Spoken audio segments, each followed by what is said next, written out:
Deliberations continue today for the Twin Cities officer on trial for manslaughter. The 12 jurors began their deliberations yesterday afternoon after hearing closing arguments. Yanez shot and killed Philando Castile at a traffic stop in Falcon Heights last July.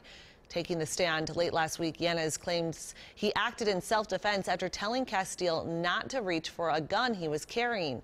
Prosecutors dispute that, saying Castile complied with the officer's commands and therefore those shots were fired recklessly.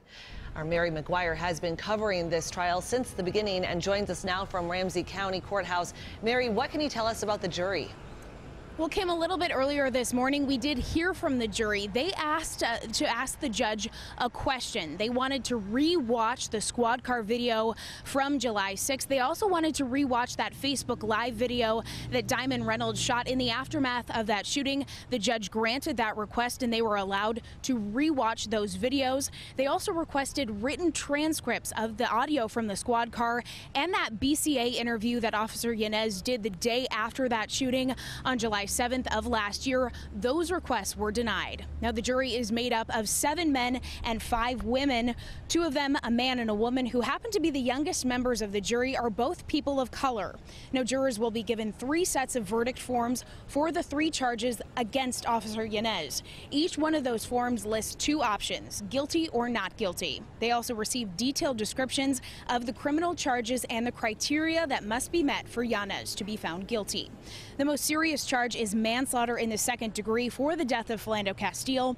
In order to be found guilty, prosecutors must prove that Philando Castile died as a result of that shooting. We know, of course, he did, and that Yanez caused the death of Castile through culpable negligence, and that's a big question for jurors. That means that he created the unreasonable risk and consciously took the chance of causing injury or death by firing his gun. That charge also includes an element of recklessness.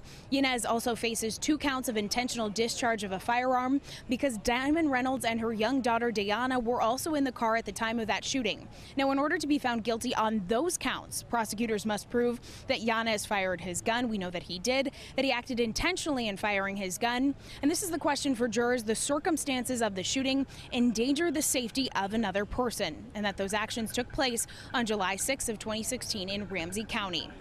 Now, the final instructions also include state statutes regarding the authorized use of deadly force by police officers and state laws involving carrying a pistol while under the influence of marijuana. That relates to the defense's claim that Castile was high during the time of that shooting. Now, this verdict must be unanimous. That means that each members of that 12-person jury, they all need to come to an agreement on guilty or not guilty on each one of those charges. Jurors were here at 9 a.m. They have until 4:30 p.m. to deliberate, and they can be back here again tomorrow if they don't reach a verdict by the end of the day, Kim. Okay, Mary McGuire, thank you, and stay with WCCO 4 News for the latest online and throughout this newscast. In case a verdict does come down, we will have the very latest with Bill Hudson tonight at 5 and 6.